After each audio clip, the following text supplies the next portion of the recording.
The city manager and I went out and joined our Chief Talbert, and the members of the police department as well as the GBI were on the scene. I understand it was very tense, but after you addressed the crowd, that made a big difference.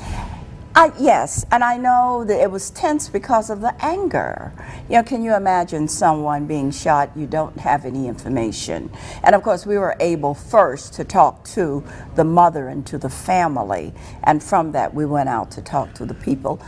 Tell us a bit about that conversation with Charles Smith's mother. What did it go like? How did she respond? I thought that she was she was happy that we came out to talk with her, and we assured her that there will be an investigation, that there would be an investigation, but it was going to be done by the GBI, because you know, whenever you have an officer or someone involved, you cannot investigate yourself. So she had been told that, and then we asked her for her concerns, and we listened to her. You know, she talked about her son and the fact that he had a 5-month-old and expecting another child. So any mother would care about someone in that position, and it was, yeah, she was very receptive of what we were saying, and we stayed until the body was removed. They removed Smith's body, and then we, from there, well, I continuously talked to the crowd, one-on-one or in little groups, and all of that helps to ease the comfort level. How would you describe the relationship then with residents and police officers in the neighborhood prior to yesterday? Well, when I was an alderman, I attended the meetings in that area every month, and I still go into that area, into churches and what have you. When you look at it, when it takes something like this to let people know that we are concerned about issues that they may have. On today, what they were saying was that we want to know, where can we go? What can we do? And of course, we directed them to our neighborhood association meetings that are held. The president was there. She gave out the information. And also that our offices are also open to them. It's a funny thing, but people will not let you know something at times until something like this happens. I know there's a news conference today, and the city's goal, from what I understand, there were 2 main features that the city hopes to accomplish, and that is to find out what happened and to be truthful. And I think being truthful and transparent is what really the community is hoping at this point. Exactly, and that is a commitment that we made. When I spoke to them on yesterday, I asked them to give us time to let the GBI do whatever they have to do, give us time to get those reports, to work with us, that we would let them know family first, what the findings were, everything that the GBI found out. They gave a preliminary last night, which I thought was very good, you know, just for an incident to happen on that particular day. And we're going to hold to that. It's going to be transparent, because if we don't do it that way, then we have lied to the residents of the community. I know in the beginning you issued I guess a request for peace, and then you also issued a statement right away. Yes, and we've also this morning, Pastor Matthew Southall Brown and I spoke on the phone this morning, because I knew that we needed to bring the clergy together, and he said, Edna, I was looking for your number, because he felt the same way. But the response that we have received, the positive response at the church today, room full of ministers, community people were there, and others, because they don't want their neighborhood perceived as a neighborhood that is torn up because of this.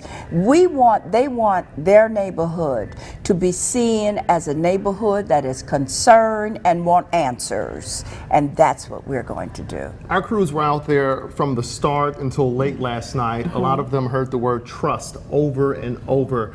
How important is that trust when it comes to selecting the next police chief? I know we have 3 finalists right now. Oh yes, I think we have to. We have to have the right person. But first, let me say that Chief Talbert has done a magnificent job.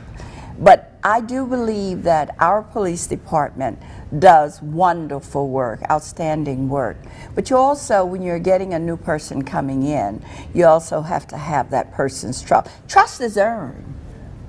And I think with us working with whomever is selected and getting that person to know the residents across the city, that's when the trust level and how he will interact with the community. That's how trust happens. Do you plan on using this particular scenario in the process for hiring the next police chief at all?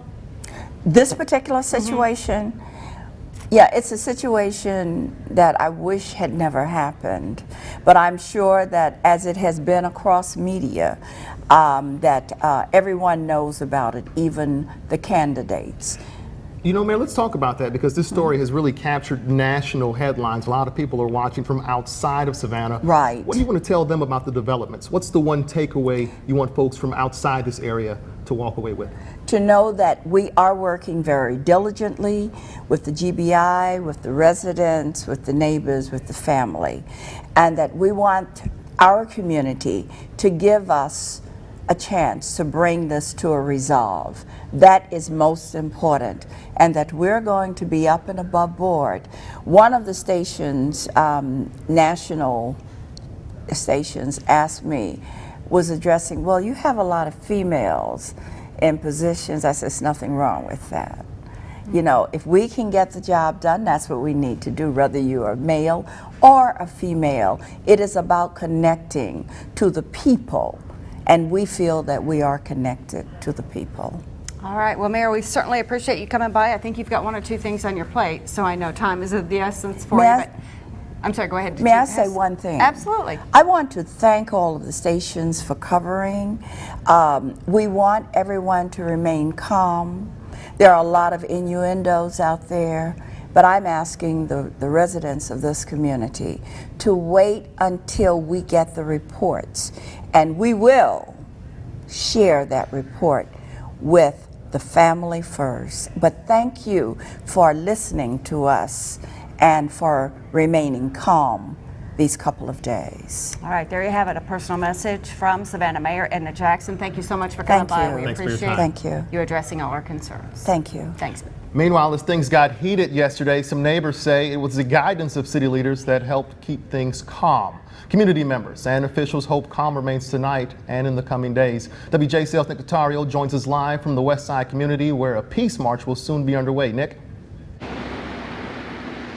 Yeah, this is Augusta Avenue and Eagle Street. We're expecting marchers to come out here and do a peaceful protest. Something like this happened last night and there were no issues. People were holding signs, though, that said justice for Mr. D. Mr. D, of course, the nickname for the man who was shot and killed yesterday. Now, let me show you what's going on right now behind me.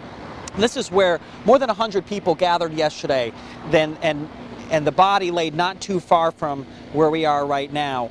But these people we're expecting are going to take part in the march this evening. Last night, as I mentioned, there were dozens of people. From what we've been told, there's going to be a number of marches in the next couple days as people try to wait and gather this information. You just heard from Savannah Mayor Edna Jackson, who has asked for peace and calm, and so far from people that we have talked to, that's exactly what they want to do. They're hoping that as the weekend comes in, if people travel to Savannah if they want to take part in these demonstrations, that they do so peacefully. They do not want anything to happen here like happened up in Ferguson. They want answers. They feel like they have a right to those answers, but they're going to make sure that they do it very peacefully. Now, coming up a little bit later in the show, you're going to hear from some of those neighbors who listened to Mayor Edna Jackson and other city leaders, and as to why it made such a big difference just to get a message from the mayor herself. And we're going to keep on this, and we'll show you the march later on the show. But for now, reporting live from downtown Savannah, Nick Notario, WJCL News, working for you. As you can see by the presence today of so many concerned leaders in our community, that we stand united in saying that we need answers. And now, God, I ask you to speak to your leaders that have come today to help employ a calmness upon this city. There has been no violence. We don't expect any violence. We expect the people of Savannah to be the good people that we all know them to be. When you compare lives, one life is of no greater value than the other. Emotions obviously running high in Savannah again tonight after police shoot and kill an armed man in the streets of Savannah. Well, WJCL has been bringing you this story since yesterday morning, so let's bring you up to speed on the very latest. Metro Police Officer David Janot is now on paid administrative leave while the GBI investigates. The Bureau says 29-year-old Charles Smith was shot and killed while officers were trying to arrest him yesterday morning on Augusta Avenue. Smith was handcuffed behind his back, but he was able to move his hands to the front of his body and kick out the window of the patrol car. Officers say they saw a gun on Smith and shot and killed him. A firearm was found under Smith's body. An autopsy is now underway for Smith, while the arrest encounter is all captured on video, and an autopsy is being performed on Smith right now. And new today, the Savannah chapter of National Action Network is also calling for a thorough investigation into that shooting. Meanwhile, the officer involved is now on leave while the GBI investigates. Advanced Police Officer David Janot is a 10-year veteran of the Metro Police Force. He also has an extensive military history. He's on paid administrative leave right now pending the investigation. Meanwhile, WJCL News, we filed an open records request for all the personal and professional records of Officer Janot. WJCL News also digging up new information on the suspect, Charles Maynard Smith. Thursday's shooting happened when police were arresting Smith on outstanding warrants. We've uncovered he is no stranger to the law. Charles Smith has been convicted on crimes including aggravated assault, possession of a firearm, possession of cocaine, and receiving stolen goods. He was just released from prison just over a year ago and was on parole. And WJCL has also uncovered a YouTube video of a rap group that Smith was featured on. The group is called YRN, and Smith goes by the nickname Mr. D. Let's take a listen. Hit him at the front door. Bell face, I'm going for the gusto. I might just be the man who hit your man for a couple brains. Now I'm the man. Now I might just be who killed gorillas, lion, tigers, and better beware. I don't care. Send them hollers everywhere. My Glock be plastic, man. I call that chopper well. I might just tuck her here. I might just tuck her there. Never left her nowhere, so you don't wanna go there. My goons, we don't play with that. I get smoked like when my daddy was on that dope. We don't play, we cut dope. I might be in the streets. I might be in your. I might be selling weed. I might be selling dope. I might just be your friend. I might just cut your throat. WJCL is looking more into Smith's personal life. We have been able to locate his Facebook page under the name Mr. D and found an array of pictures, mostly dating around 2012 and 2013. We also found his About section page on Facebook. All of these images were open to the public. The work section says robbery and extortion. And Smith's family talked with WJCL about her son's death last night. Justice! Justice! Last night, the stream of protesters chanted for justice as they wound through Savannah streets. Family, friends, neighbors, they all held signs. They demanded answers. Well, the mother of Smith's child, who is expecting another baby, is beside herself with grief. And Smith's mother says it did not have to end this way. My baby was in handcuffs. They could have tased him. They could have did anything to him. They searched him, put him in the backseat of the car. He had no weapons. If he did, why did they put you in the backseat of a police car with weapons? Y'all shot my baby for nothing. Why? My baby dead, but this officer suspended me. He walking around free. They don't have their daddy. He's gone. Do you have a car? And it's not fair. It's not fair at all. They had to grow up not knowing who their daddy is. It's not fair. Why did they do it? Why? I just want to know why. Why? Why did they do it? And Smith's mother says she just buried her husband 30 days ago. Now she has to bury her son. A makeshift memorial is set up near the site where Smith was killed. Friends, family, and community members brought flowers and stuffed animals to Augusta Avenue today. Smith laid in the road for hours after he was killed. There are orange markings on the road today where the incident took place. Messages were left on some of the items, many saying R.I.P. Mr. D. And our coverage continues on WJCL.com. There you will find more images and videos from the scene. Also a newly released incident report from the shooting, as well as the entire news conference city leaders held earlier today. It's all there on our website, WJCL.com. We are working for you throughout this 90-minute newscast, uncovering new details regarding this officer-involved shooting. After the break, Ashley Lincoln walks us through proper protocol and procedure when officers make an arrest. And we have uncovered this is not the first time a man has been shot and killed in this neighborhood. More on the string of violence that has neighbors on edge.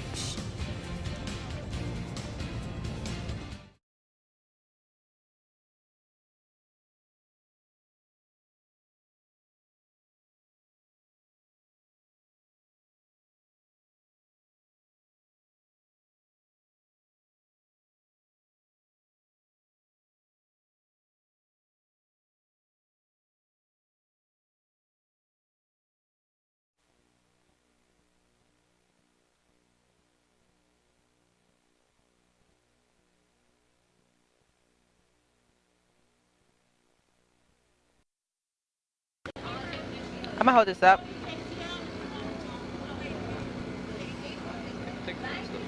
Huh? Take a couple steps back.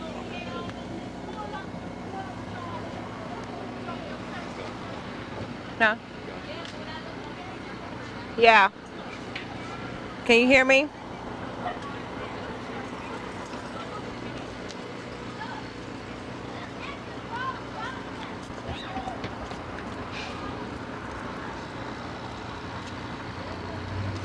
Shorter than I am. I'm shorter than you? Because you're on the scene.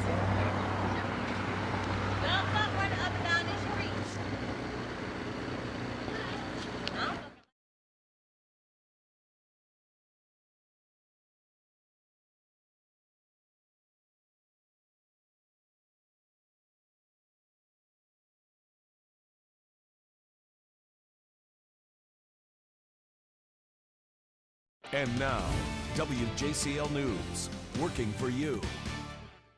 When the car stopped, all you see the police officer come out of the driver's side door and pull the gun out. You ask the man, is you ready to die? Pull the trigger 3 times. You see the man laying on the ground, handcuffed. He's handcuffed, still handcuffed. You shot him 2 more times. Some community members are crying out that Metro Police Officer David Janot did not have to use deadly force. So WJCL News is working for you tonight to get some of these questions answered. That's right. WJCL's Ashley Lincoln has been digging through the Metro Police Handbook. She joins us live on Augusta Avenue with more on that. Ashley?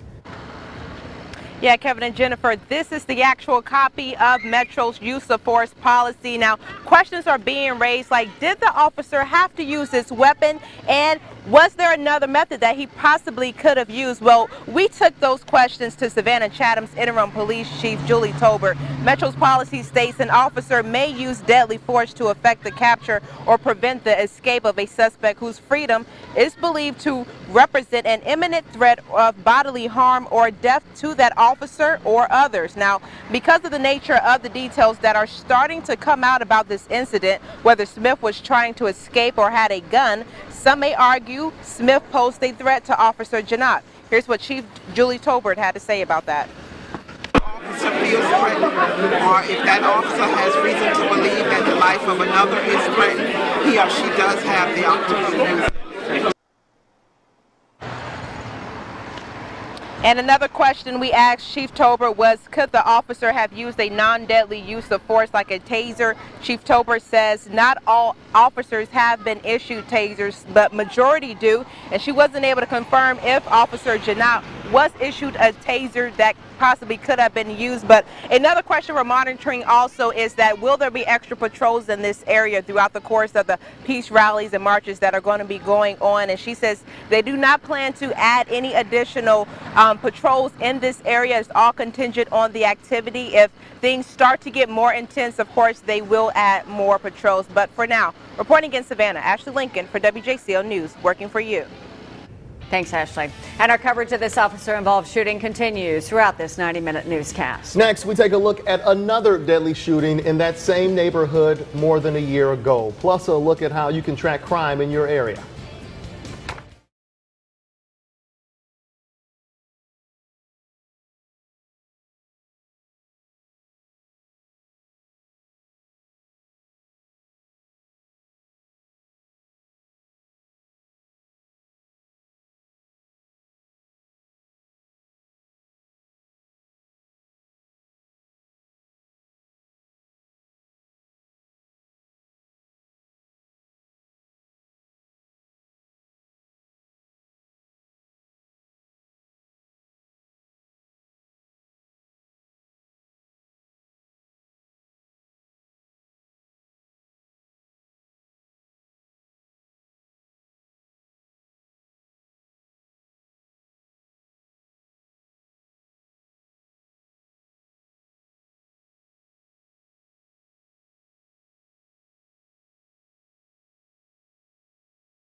To get a better idea of the location of this officer-involved shooting, take a look at this map. The scene is near Augusta Avenue between Cumming and Eagle Streets.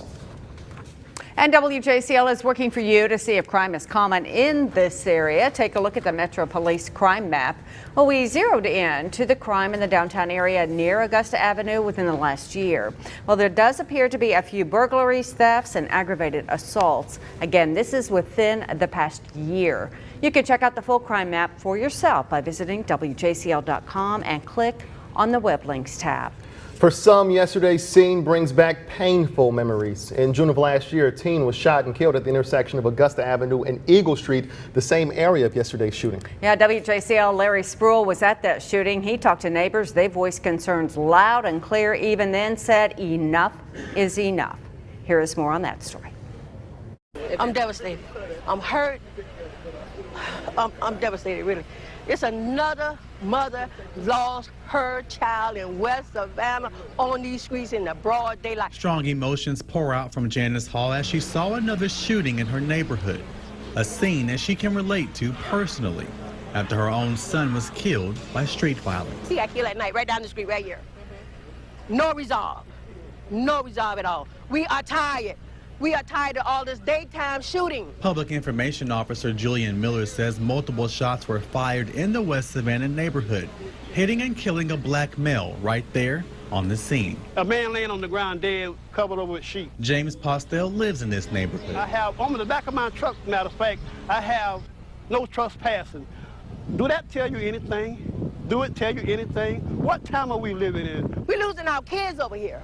A mother just lost her kid just a couple of weeks ago in West Savannah, same street. An area that Hall says is being ignored. Had we been in Windsor Forest, we would have had helicopters flying all over us. We would have police running all around searching everybody.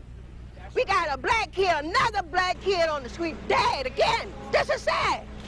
Who's gonna speak out for us? Who's going to speak out for us in West Savannah? We need to wake up. Other way, we need to turn back to the Bible. The only way that we're going to survive, the Bible.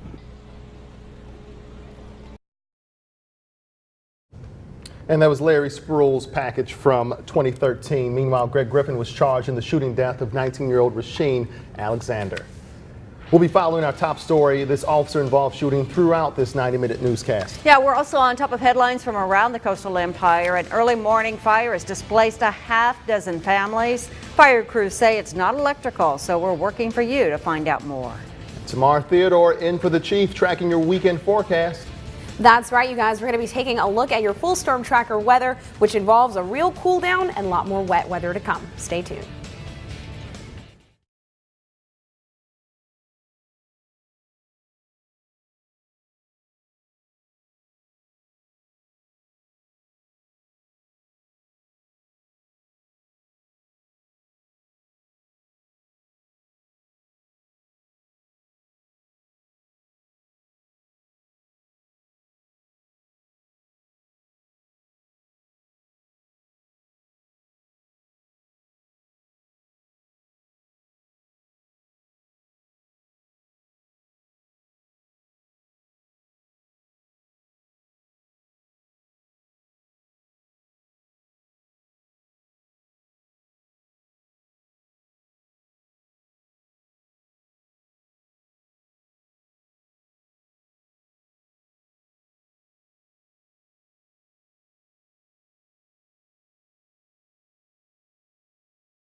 Good evening, I'm meteorologist Samara Theodore. Jumping into things, we're starting off with a look at our current temperatures.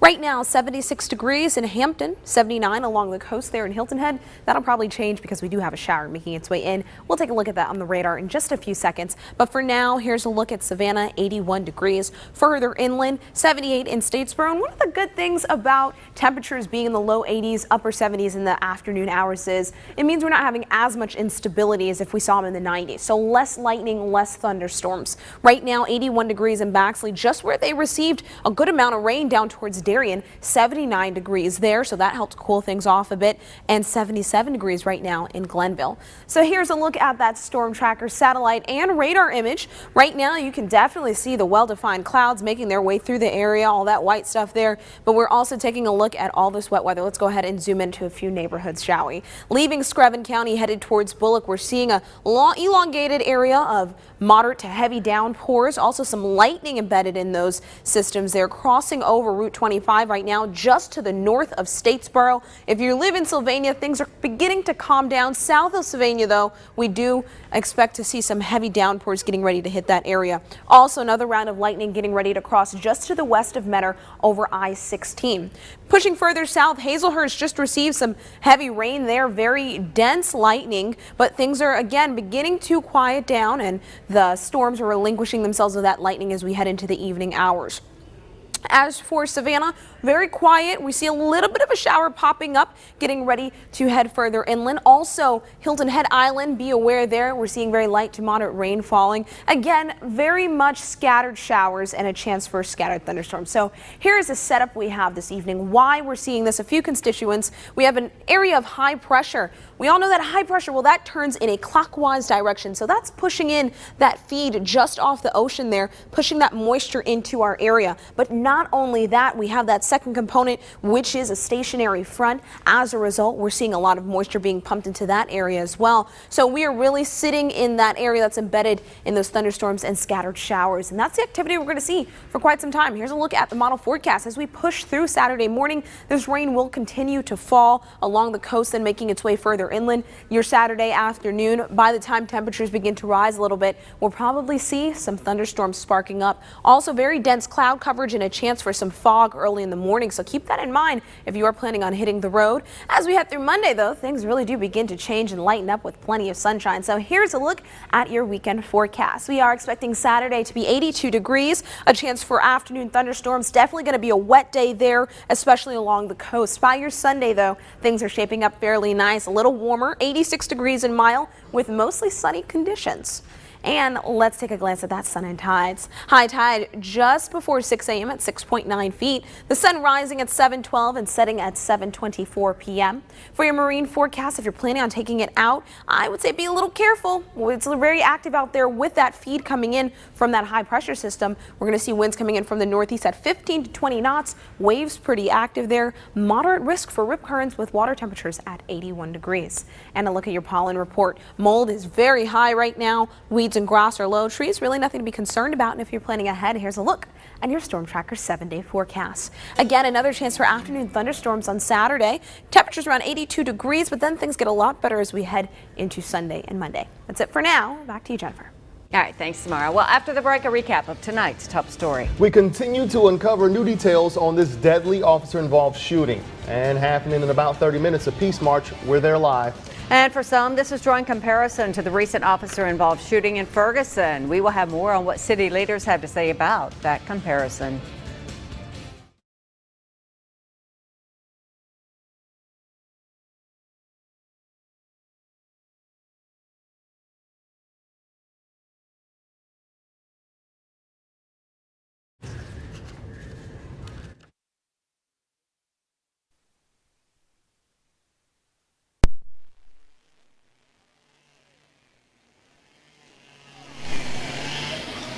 Mike?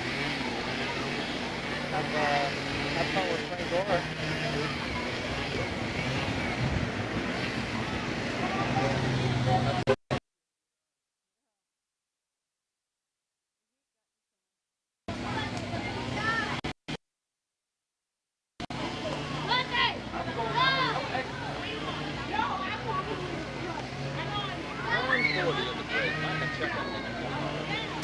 Nick 123, Nick Notario here live, Augusta Avenue,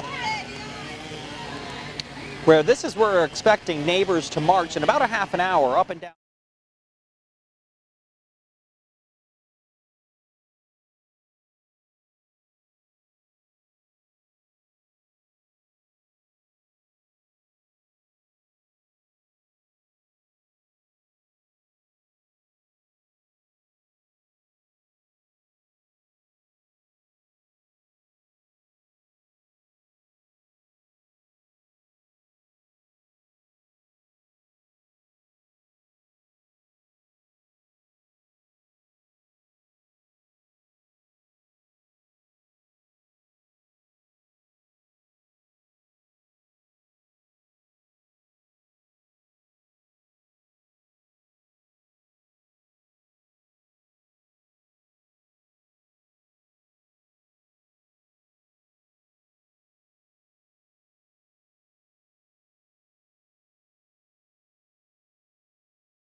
And now from the Coastal Empire and Low Country studios of WJCL News.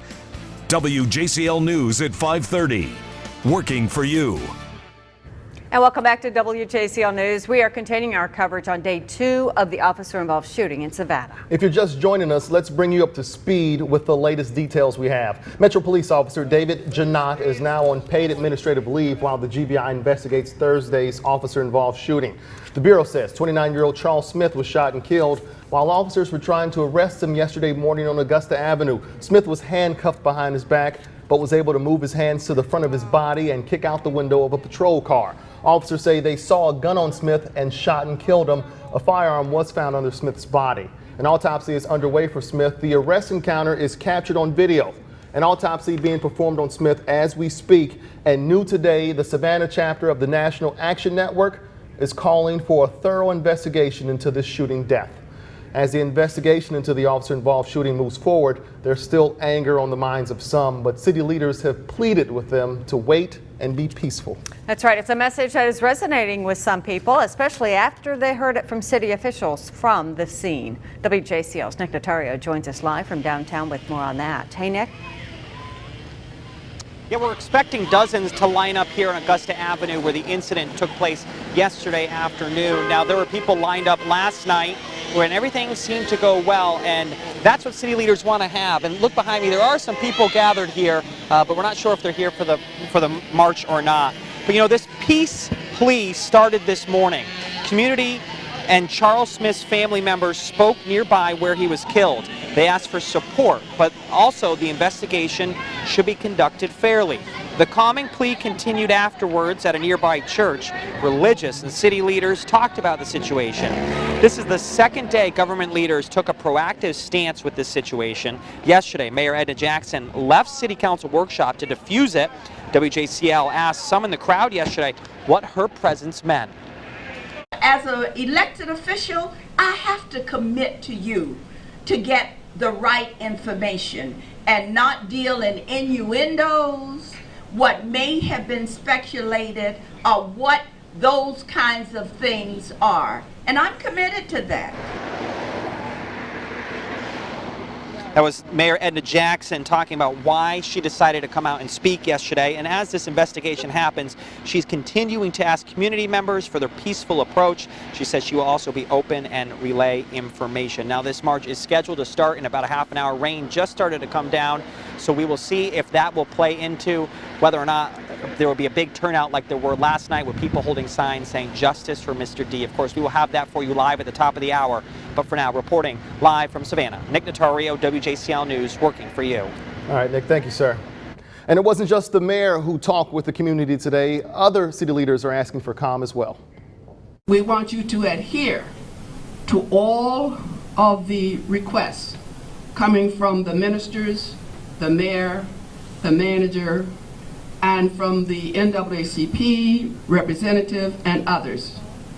We must remain calm. We must get to the facts. Meantime, yesterday's officer-involved shooting is reminding some of the shooting death of Michael Brown in Ferguson, Missouri last month. The August 9th shooting death sparked more than a week of violent protests. Witnesses claim Brown was surrendering before a police officer killed him. Officers say Brown got into a confrontation with the officer and reached for his gun. Well, our local leaders say there are some big differences between Ferguson and Savannah. In Ferguson, the people were disempowered. They do not have representation in the police that looks like them, serves their interests, that are from their communities. They didn't even have community-based policing at all. That is different here in Savannah. And so far, no charges have been filed in the Ferguson, Missouri case, and the investigation is ongoing. Yesterday's incident comes on the heels of a man shooting at officers Wednesday. Earlier this week, Metro Police say a man opened fire on officers in the middle of a neighborhood in broad daylight. It happened at 36 in Ogeechee Wednesday afternoon. Officers say the man stole a car, crashed into a police cruiser, and then opened fire. Our coverage continues online at WJCL.com. There you'll find more images and video from the scene, as well as the entire news conference city leaders held earlier today. It's all there. Just head to WJCL.com. And much more ground to cover in this 90-minute newscast. We'll check back in with our crews. They're uncovering new details about this officer-involved shooting. We have reaction from city leaders and members of the community. And jurors have decided the fate of one of the 3 men accused of shooting and killing 8-year-old Khalil Singleton. We will take you inside that courtroom as that verdict was read. An early morning fire has displaced a half-dozen families, so we're working for you to find out what caused this fire and what's next.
And now, WJCL News, working for you.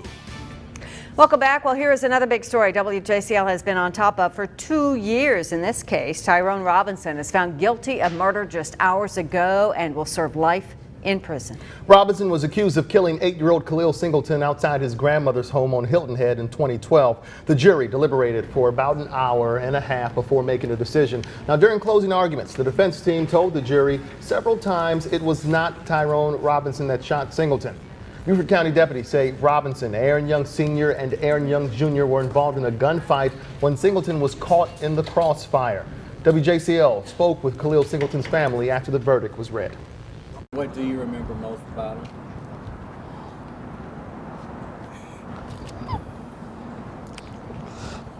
Just his smile. His smile. He always had a smile. And he always said, Mom this, Mom this. He just was a happy little boy. And I thank God that I had 8 years with him. And I'm glad that we have justice on the Tyrone trial. I know we have another 2 to go, but I knew everything was going to be okay. Solicitor Duffy Stone says Aaron Young Sr. and Aaron Young Jr. will go to trial in November.